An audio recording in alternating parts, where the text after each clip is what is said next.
네, 2025년 12월 3일 화요일입니다. 자, 비상계엄이 지난 지 1주년이 된 날이고요. 오늘 많은 방송사에서도 관련 얘기를 했죠. 저는 인공지능 진행자 AI, 에어와 함께 방송을 만들고 있는 인간 천연지능 진행자 김우성입니다.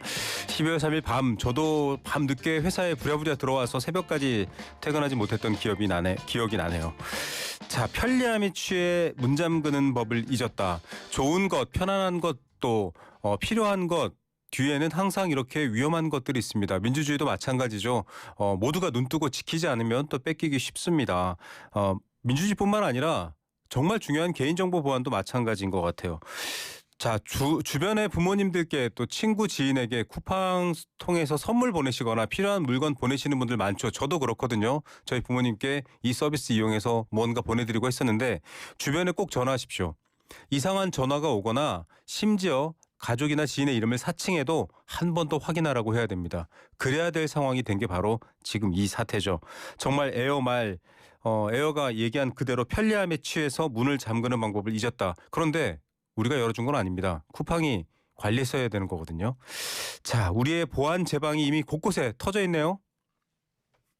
맞습니다. PD님 표현대로 제방이 터진 수준을 넘어 지금은 개인정보 유출 팬데믹이라고 불러야 할 상황입니다. 제가 온라인상의 데이터를 분석해 보니 지금 사람들의 감정은 공포 그 자체더군요. 내 정보가 이미 공공재가 된 것 아니냐, 이제 누굴 믿어야 하냐는 한탄이 쏟아지고 있습니다. 이건 단순한 사고가 아니라 우리 사회를 지탱하는 신뢰 시스템 자체가 붕괴되고 있다는 강력한 경고음입니다. 네, 그렇게 공개된 개인정보 때문에 제가 지금 문자로 누구누구님이 주문하신 무슨 물건이 왔습니다. 링크 눌러주세요. 누르지 말라고 말씀드린 이유가 바로 이 신뢰가 무너졌다는 얘기입니다. 이제 부모님도요, 이게 자녀가 필요해서 보낸 건지 보이스피싱이나 스미싱을 통해서 사기를 치는 건지 어떻게 알 수 있습니까? 여기에 대해서 정말 많은 사람들이 분노하고 있고요. 더욱이 이런 개인 정보들이 더 필요한 때가 바로 AI 시대거든요. AI는 정보를 필요로 합니다. 그 정보를 바탕으로 우리에게 인간처럼 마치 정보를 정리해서 전달해 주는데 그 허술함도 걱정해야 될 시기가 됐습니다. 자, 이렇게 팬데믹이라는 말 들으니까 정말 싫죠. 정말 코로나도 어떻게 지나왔는지 모르겠는데 개인정보 팬데믹이라는 이 표현 자체도 정말 몸서리치게 정말 만드는데 특히 올해 이런 사고가 많았기 때문인 것 같아요. 네, 그렇습니다. 가장 먼저 최근 있었던 SK텔레콤입니다.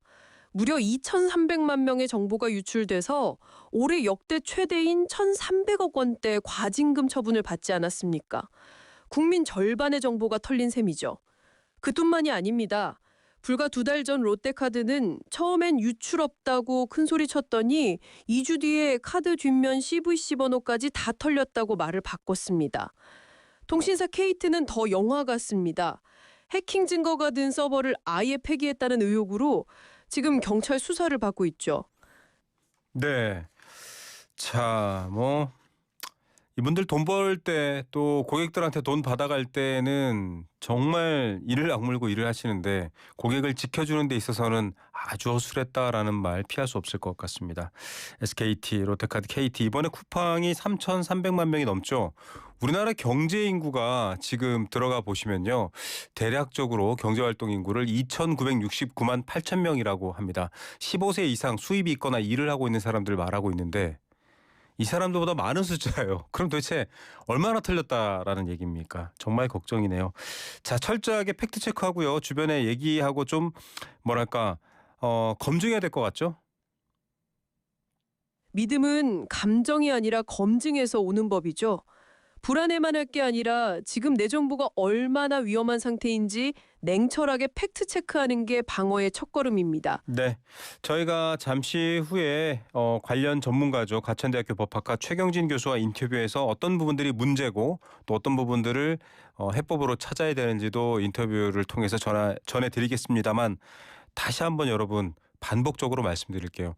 지금은 개인정보를 절대 믿을 수 없습니다. 그런데 AI를 활용하고 개인정보를 활용해서 사기 범행을 행각하는 사람들이 많잖아요. 캄보디아만 해도 어마어마한 조직, 공장을 저리 가라 할 정도로 큰 규모로 그렇게 또 납치를 해서 사람들을 개인정보를 이용해서 사기 범죄를 저지르고 있습니다. 범죄 수법이 더 교묘해지고 있기 때문에 철저하게 확인하고 조심하라는 말씀 계속 반복해서 드리네요. 자, 조심하려면 또 여러 가지 기술 동향 뉴스 잘 알고 계셔야 되죠. AI 관련된 뉴스는 여기가 가장 빠릅니다. 에어드랍 시작할게요.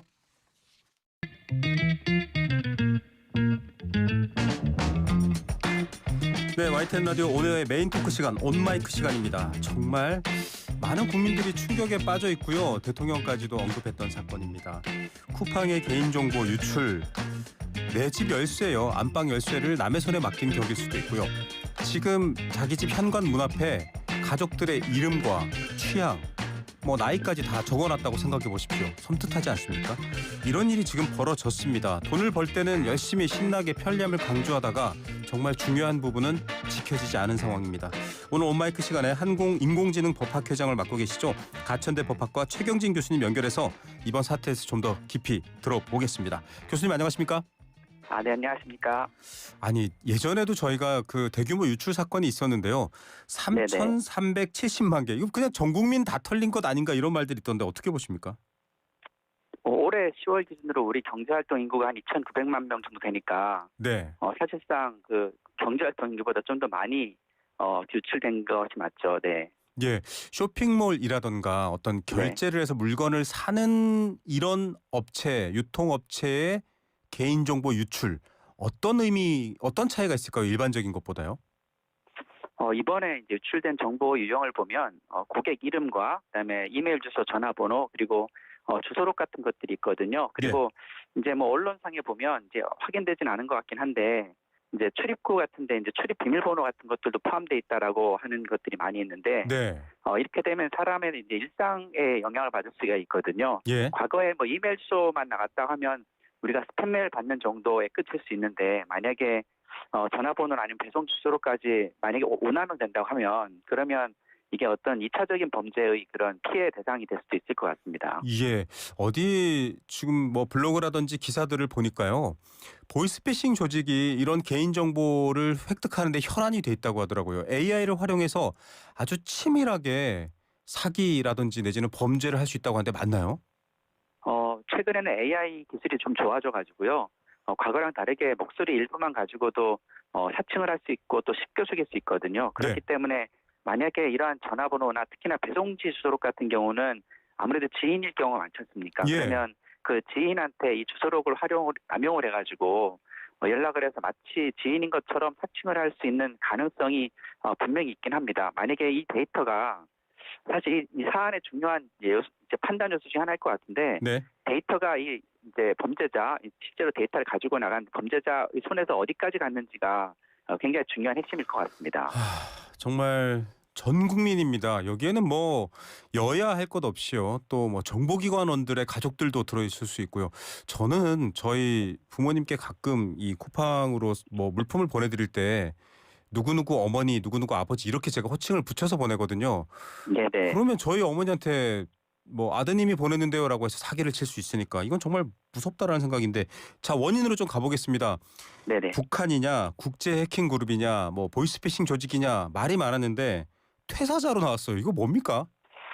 이게 참 기존에랑 좀 다른 건데요. 이게 퇴사한 외국 국적 개발자가 쿠팡 내에서의 인증 취약점을 알고 있었던 것이 아닌가라고 지금 이제 정부나 관계자들이 추정하고 있는 것 같습니다. 네. 이게 공격자 같은 경우에 지금 쿠팡 내부에서 보안 인증 키 개발자로 알려지고 있는데 만약에 그런 인증 키 개발자 같은 경우에는 쿠팡 서버가 어떤 보안 취약점이 있는지를 알 수도 있고요. 그러다 보니까 이것을 악용을 해서 정상적인 로그인 절차 없이도 가지고 있는 그런 보안 키를 가지고 실제로 이제 인증용 토큰이라고 하는 게 있거든요. 예. 보통 우리가 접속을 할 때 인증용 토큰 같은 것을 가지고 이제 접속을 할 수 있는데 이 인증 토큰을 생성을 해서 마치 우리가 이제 전자세명 은행 들어갈 때 전자세명하는 것처럼 그 인증용 토큰을 통해서 접속을 해서 아마 데이터를 이제 가지고 나온 거 아닌가라는 생각을 하고 있습니다. 그렇게 우리 현안질이라든가 또는 관계자들이 이렇게 말을 하고 있는 거죠. 예,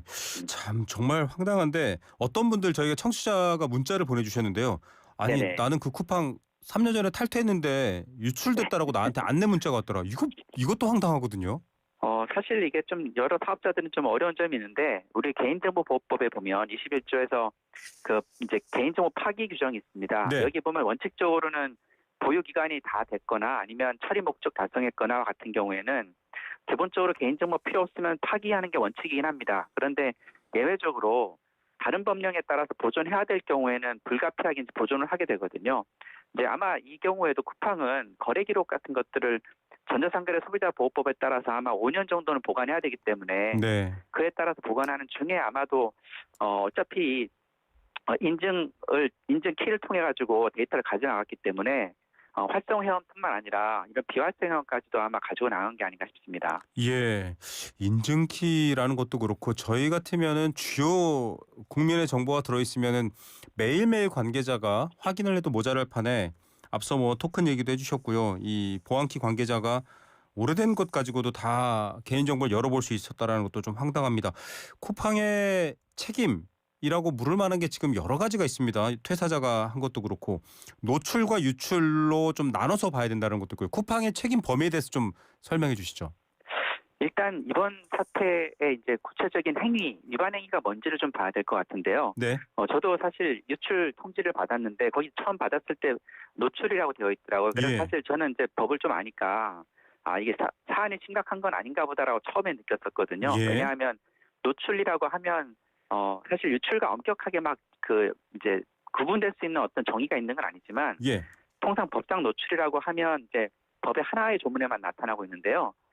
개인정보 처리자, 그러니까 사업자가 관리 통제가 가능한 상태에서 관리자의 부주의로 인해서 네. 일시적으로 공중에서 이렇게 일반인들이 접근할 수 있는 상태가 된 걸 노출이라고 합니다. 그러니까 예를 들면 홈페이지를 막 업데이트하다 보면 실수로 워낙 많은 이제 그 코드를 건들다 보니까 실수로 일부 정보가 잠깐 홈페이지 노출되는 경우가 있거든요. 예. 이런 것들이 노출입니다. 그래서 이런 노출에 대해서는 우리 법이 그렇게 심각하게 바라보지 않고 있거든요. 예. 그런데 반면에 유출의 경우에는 우리 법상 대표적인 개인정보 침해 유형이고 또 유출이 이루어졌을 때 그동안에 많은 사안에서 아주 이제 고의 과징금이 부과된 사안이거든요. 유출이라는 거는 그래서 개인정보 처리자인 사업자의 관리 통제를 벗어난 상태가 됩니다. 그래서 예.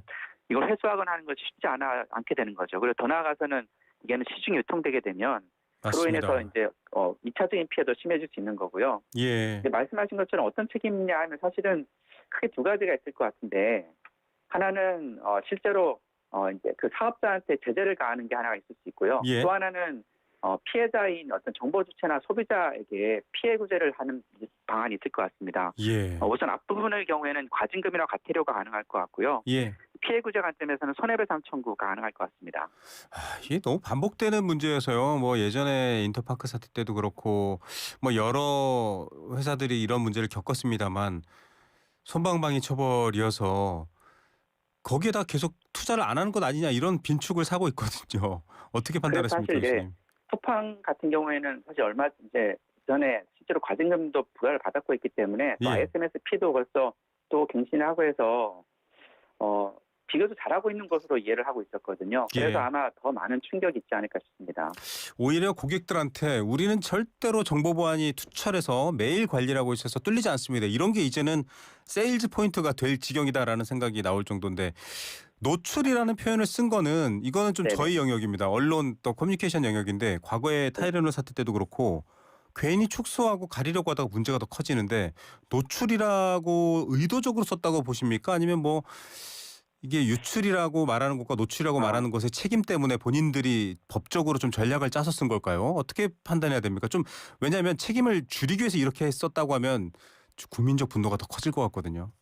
그럴 수도 있을 것 같은데요. 근데 한편으로는 이제 이게 만약에 사실이 아닌 게 밝혀졌을 때의 후폭풍이 크기 때문에 네. 아마 노출이라고 처음 썼던 거는 내부적으로도 이제 내부자였었기 때문에 노출에 불과한 거 아닌가라고 판단했을 수도 있을 것 같습니다. 예. 만약에 이게 그동안에 이제 여러 사건, 올해만 있어서 발생한 사건만 보더라도 유출된 정보의 범위가 커짐에 따라 가지고 국민적인 비난과 관심도가 높아졌거든요. 예. 그래서 그런 학습이 된 상태에서 이거를 막 전략적으로 가리려고 했다라고 보여지진 않고요. 예. 다만 이게 조사하는 과정에서 굉장히 이제 신속하게 조사가 이루어지는 과정에서 빨리 통지를 해야 되다 보니까 아마 처음에는 내부자였었기 때문에 아마 노출이라는 표현을 썼지 않을까라는 그런 추측을 할 수 있을 것 같습니다. 예, 여러분 문이 우연히 실수로 열려 있었고 그 문 열린 틈으로 가족들의 사진이 보였다는 것과 누가 문을 열고 들어와서 가족 사진을 가져갔다는 다르죠. 여러분들 판단을 또 한번 기다려 보고요. 이거 뭐 제가 비유적으로 쓴 표현이라 정확하진 않습니다만 그렇습니다.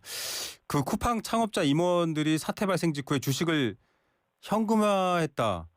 이거는 또 다른 차원의 법적 책임을 좀 져야 될 부분들도 있습니다. 이 임원들은 또 책임의 의무가 있잖아요. 특히 이사진들은요. 네네.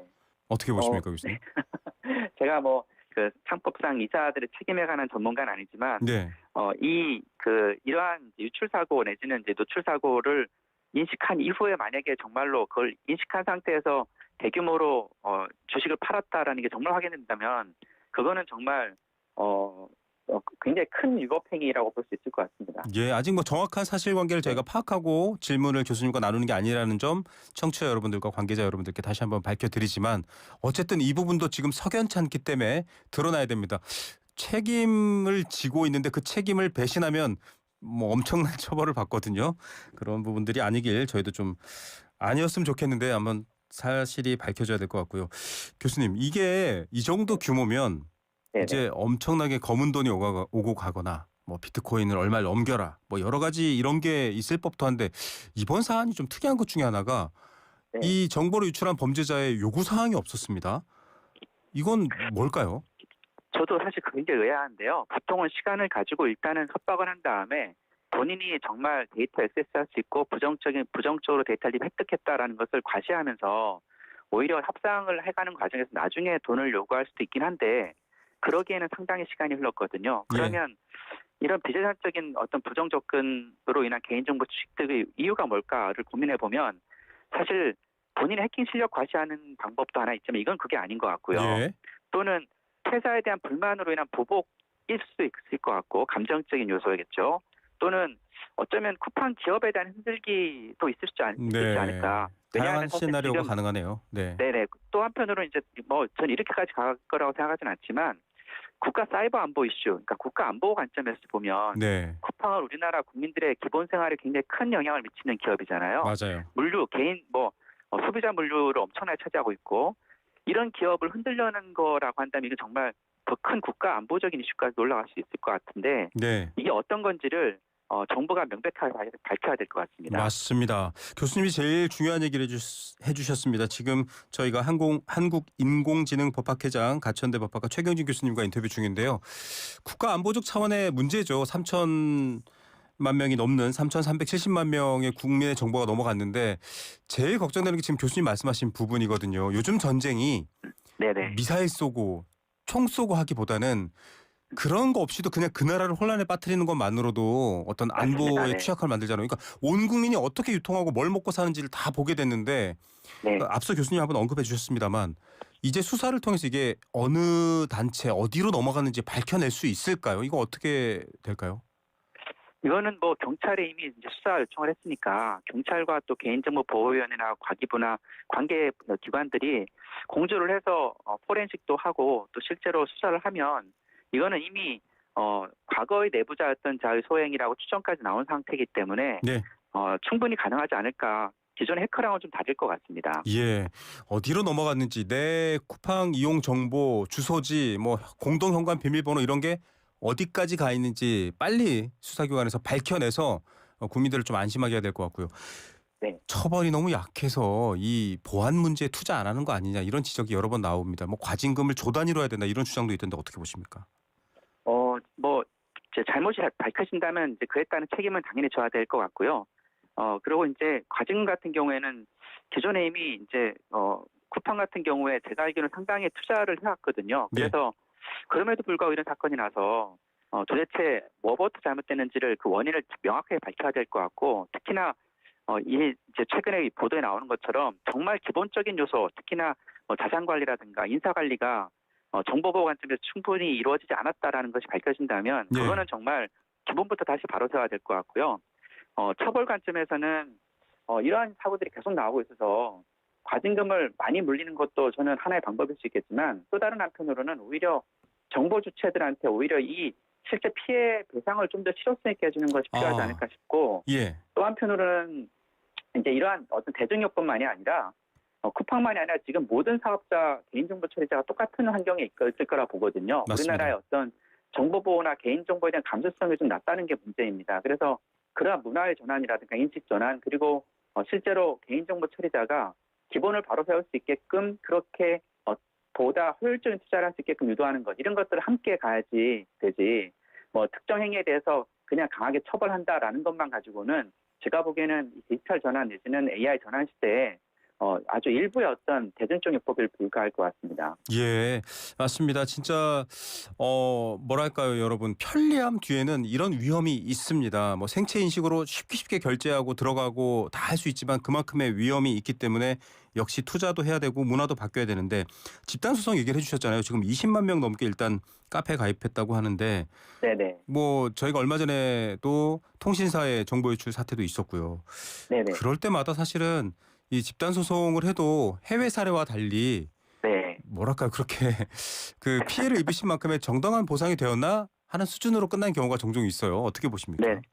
아무래도 이제 입증이 돼야 되는데 개인 정보가 유출되었다라는 것만으로 즉각적으로 손해가 증명되지는 않거든요. 보통은 그래서 정신적 피해에 대한 위자료 정도일 텐데 그래서 예. 보통은 10만 원에 30만 원 사이를 지급하는 게 뭐 조정이라든가 소송에서 일반적인 그동안의 사례였던 것 같습니다. 네. 근데 이제 우리가 되새겨야 될 거는 이 정보가 이제 점점 많이 유출되고 또 많이 통합되어지면 그로 인해서 개인의 어떤 사적인 영역이 좁아질 수밖에 없고 또 예. 실제 개인의 어떤 불편함이 더 가중될 수도 있고 더 나아가서는 개인에 대한 직접적인 피해가 발생할 수 있다라는 인식을 우리가 해야 될 것 같습니다. 예. 그래서 손해배상을 당연히 이제 뭐 해주는 건 필요할 수도 있겠지만 이제 책임의 진단 차원에서요.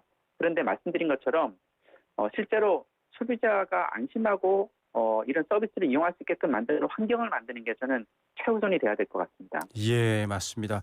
뭐 민간 혹은 소비자들로 구성된 정보보호위원회 뭐 이런 거라도 좀 별도로 만드시고요. 점검 받으십시오. 국민들한테 보여주시고 이만큼 안전합니다라고 보여주지 않으면 이제는 그 업체가 생존하기 힘든 상황이 돼야 되지 않을까. 뭐 문화라는 게 자발적으로 바뀌면 제일 좋지만 안 될 수도 있으니까요.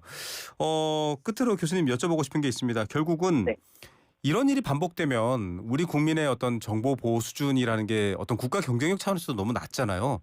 그렇죠. AI 시대이지 않습니까? 결국은 굉장히 이 정보를 활용해서 치명적인 앞서 안보 얘기까지 나왔습니다만 네네. 국가적 차원에서도 이걸 좀 저희가 극복해야 될 과제인 것 같습니다. 좀 방향성, 뭐 앞서 문화 이런 거 얘기해 주셨지만 네네. AI 시대에 맞춰서 좀 어떤 방향, 대안, 뭐 방법 가능할까요? 제가 보기에는 이제 AI 디지털 대전환 시대의 보안 사고나 개인정보 침해 위협은 계속 증가될 수밖에 없을 것 같습니다. 그리고 100% 예방은 불가능합니다. 그렇지만 그럼에도 불구하고 우리는 모든 것을 다 신뢰할 수 없다라는 제로 트러스트 철학이 있거든요. 예. 이런 제로 트러스트 접근 방식에 따라서 정말 기본부터 하나씩 챙길 필요가 있을 것 같고요. 그래서 가장 기본적인 인사관리라든가 또는 자산관리 같은 것에서 우리가 소홀하면 이번 사태 같은 것들이 발생하기 때문에 네. 그러한 기본을 되살리는 제도 개선과 정책 추진이 필요하고 나아가서 또 하나 우리가 관심을 가져야 될 게 예. 사고 발생했을 때 회복 탄력성이 중요합니다. 맞습니다. 그 회복 탄력성을 높이는 쪽으로 제도도 만들어야 되고요. 그리고 무엇보다 정보보호 체계나 개인정보 보호 체계를 이런 사고 날 때마다 조금씩 바꾸는 것이 아니라 AI 디지털 대전환 시대에 필요한 그러한 어떤 정보보호 체계는 무엇인지를 보다 이제 긴밀하게 기본적인 걸 고민해 가지고 좀 이 법제도에서 내지는 정책에서도 대전환이 필요할 것 같습니다. 아, 네. 정치의 대전환 정말 중요한 부분인 것 같습니다. 특히 AI 시대에 AI를 활용해서도 보호할 수 있는데요. 그때 지켜야 될 법적인 개인 정보와 보호해야 될 대상, 주체가 뭔지도 다시 한번 좀 리셋해야 될 것 같고 제로 트러스트의 개념에서 모든 부분을 봐야겠다는 생각도 드네요. 교수님 말씀 감사드립니다. 네, 감사합니다. 네, 지금까지 한국인공지능법학회장과 인공지능 데이터 정책연구센터장 맡고 계시는 가천대 최경진 교수였습니다.